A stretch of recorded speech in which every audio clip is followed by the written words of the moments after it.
Salut à toutes et à tous, et nous continuons notre aventure dans la matrice. What is the Matrix? Comme j'avais dit à la section précédente, quoique je me suis trompé quand je l'ai mentionné à la fin du vidéo, la seule chose qui est probablement compliquée dans ce chapitre-ci sur les opérations matricielles, c'est la multiplication matricielle. La multiplication matricielle, c'est extrêmement étrange, un peu contre-intuitif, mais il faut apprendre à multiplier les matrices. On va utiliser ça vraiment beaucoup, ok, dans ce cours ici pour toutes sortes de raisons. Donc, comment on définit la multiplication matricielle? Donc, encore une fois, je vous rappelle, c'est FRET, là. Je vous donne les définitions, on fait des exemples. Aucune intuition géométrique, tout est purement algébrique. Il faut que tu apprennes à faire les choses as soon as possible. OK, donc, on commence avec deux matrices. La première matrice A, c'est une matrice M par N, donc avec M lignes et N colonnes. Et la deuxième matrice, c'est une N par Q, OK? Donc, le nombre de colonnes, donc ça c'est extrêmement important, là. Donc, le nombre de colonnes de la première matrice A est égal au nombre de lignes de la deuxième matrice B. Donc, ça c'est vraiment la condition qui est nécessaire. Donc, il y a juste une condition à regarder. Il faut que le nombre de lignes, le nombre de colonnes de A soit égal au nombre de lignes de B. Puis normalement, le truc, là, moi j'aime l'écrire là, avec les matrices. Donc, si j'ai une matrice A, puis je sais que c'est une M par N, puis que je veux la multiplier par la matrice B, qui est une N par Q, il faut que les nombres du milieu soient égaux. Si les nombres du milieu ne sont pas égaux, alors la multiplication matricielle n'est pas définie. Okay? Donc, c'est vraiment les chiffres du centre. Okay? Donc, puis comment on fait? Donc ça, c'est la première chose. On s'assure que le nombre de colonnes de A soit égal au nombre de lignes de B. Ensuite, une fois que cette condition-là est satisfaite, on sait que le produit matriciel est bien défini. Donc, on sait que ça va exister. Mais là, maintenant, comment on calcule ce produit matriciel-là? Donc ici, l'idée est la suivante. Encore une fois, c'est un peu fret, là. Donc, qu'est-ce qu'on fait sur la matrice A? C'est qu'on définit des vecteurs. Des vecteurs, c'est juste soit des lignes ou des colonnes. Donc, AI, ça va être le vecteur dans Rn. Donc, un truc avec n coordonnées qui va être la IM ligne. Donc, on regarde les lignes de A. Okay? Donc, simplement dit. Puis pour B, on va les regarder comme...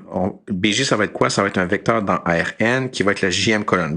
Mais simplement parlant, puis on va voir ça là, avec des exemples. Quand tu fais une multiplication matricielle, qu'est-ce que tu fais? C'est tu encercles tes lignes de la première matrice, celle qui est à gauche, puis tu encercles les colonnes de la matrice qui est à droite. Okay? Donc, ça va donner des lignes ou des colonnes de nombres. Puis, si on utilise la bonne terminologie, on appelle ces lignes ou ces colonnes de nombres-là des vecteurs. Okay? Puis bien sûr, lorsqu'on encercle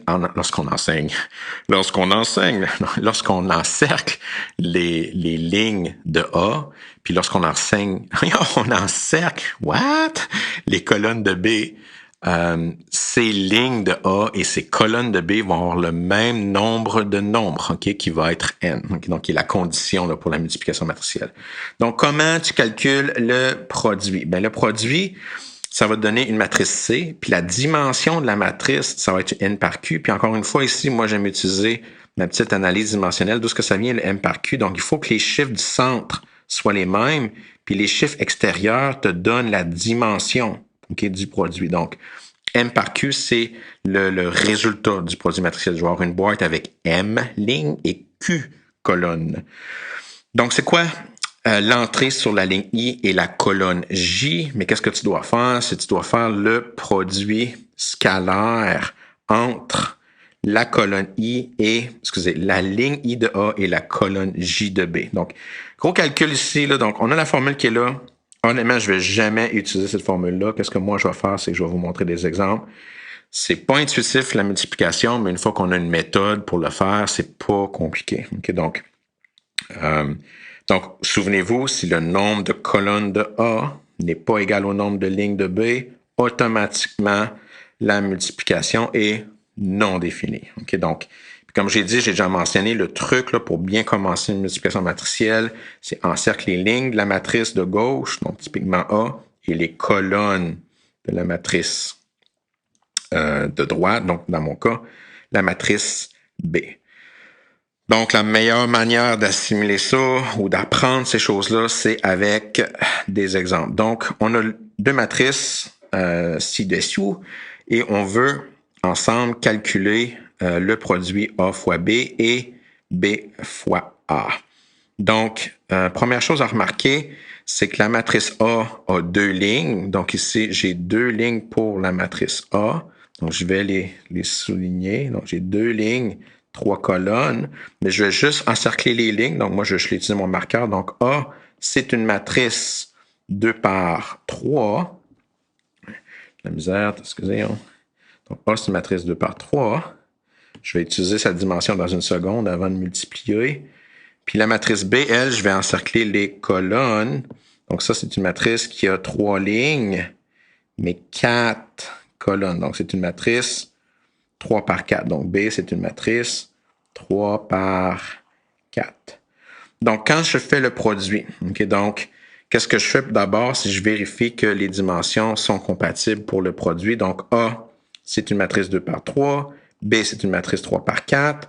Qu'est-ce que je fais? C'est que je regarde les chiffres du milieu. Les chiffres du milieu, c'est quoi?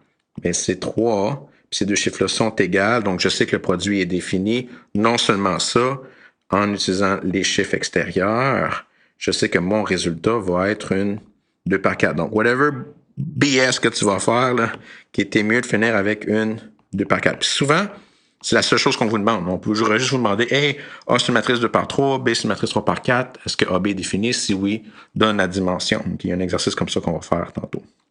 All right. Donc, le fameux produit. OK, donc ici, comme j'ai dit tantôt, première chose qu'on fait lorsqu'on fait un produit matriciel, en tout cas, il y a plusieurs trucs. Si vous connaissez votre propre truc, faites ce que vous voulez tant que vous avez la bonne réponse. Mais moi, j'encercle les lignes de la matrice de gauche. Donc, ça, c'est la première chose que je fais. Puis j'encercle ensuite les colonnes, de la matrice de droite. Puis si je vois que toutes les lignes de A et toutes les colonnes de B ont 3 entrées. Donc, il faut que ça soit toutes des triplets, sinon, ça ne marchera pas. Donc, j'ai encerclé mes lignes pour A, j'ai encerclé mes colonnes pour B, encercler les lignes de A, encercler les colonnes de B, c'est toutes des trucs qui contiennent 3 chiffres. Donc, c'est quoi le truc maintenant? Moi, la manière que j'aime calculer mon produit, c'est que je prends ma première colonne, 402, et je viens la coucher sur la première ligne. Donc, qu'est-ce que je fais?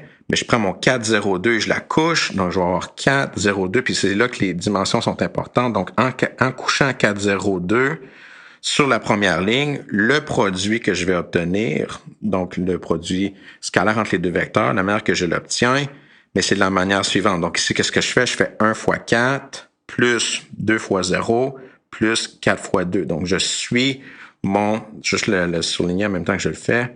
Je le fais en jaune. Donc, je fais 1 fois 4 plus 2 fois 0 plus 4 fois 2. Donc, les chiffres qui sont un par-dessus l'autre se multiplient, puis tu additionnes le tout. Ensuite, le 4, 0, je le descends sur l'autre. Donc, je mets le 4 par-dessus le 2, le 0 par-dessus le 6 et le 2 par-dessus le 0. Puis, je fais mon produit. Donc, j'ai 2 fois 4 plus 6 fois 0 plus 0 fois 2. Puis, lorsque je fais ces calculs-là, je vais avoir mon résultat en dessous. Donc, quand je fais, j'aurais dû dire pour le premier, mais 1 fois 4 plus 2 fois 0 plus 4 fois 2, ça me donne mon 12. Puis, 2 fois 4 plus 6 fois 0 plus 0 fois 2, ça va me donner mon 8. Donc, je construis vraiment mes sorties colonne par colonne. J'utilise la première colonne de B pour calculer la première colonne de mon produit en les couchant sur les lignes de A. Puis ensuite, c'est vraiment du rinse and repeat. Si vous savez comment coucher la première ligne sur la matrice, la première colonne, sur la matrice A, on fait le même processus. Donc, qu'est-ce qu'on fait ensuite? C'est qu'on vient, donc on efface nos chiffres qu'on a utilisés, on vient coucher maintenant 1 moins 1, 7 sur la première ligne et on fait notre premier produit. Donc, ça va nous donner 1 fois 1 plus 2 fois moins 1 plus 4 fois 7 qui va nous donner 27. Ensuite, on couche 1 moins 1, 7 sur 2, 6, 0. Ça va me donner 2 fois 1 plus 6 fois moins 1 plus 0 fois 7 qui va s'additionner à moins 4. Donc, ça, c'était pour la deuxième ligne. Plus, comme je l'ai dit, c'est vraiment du rinse and repeat. Donc, je fais la même affaire avec la troisième colonne. Peut-être ici, si je veux peut-être distinguer là, les produits. Je vais mettre en double orange là, la deuxième colonne pour que vous voyez bien là, où c'est que j'ai utilisé la deuxième colonne dans mon produit. Puis enfin, je vais faire double vert. Ah, c'est une bonne idée ça.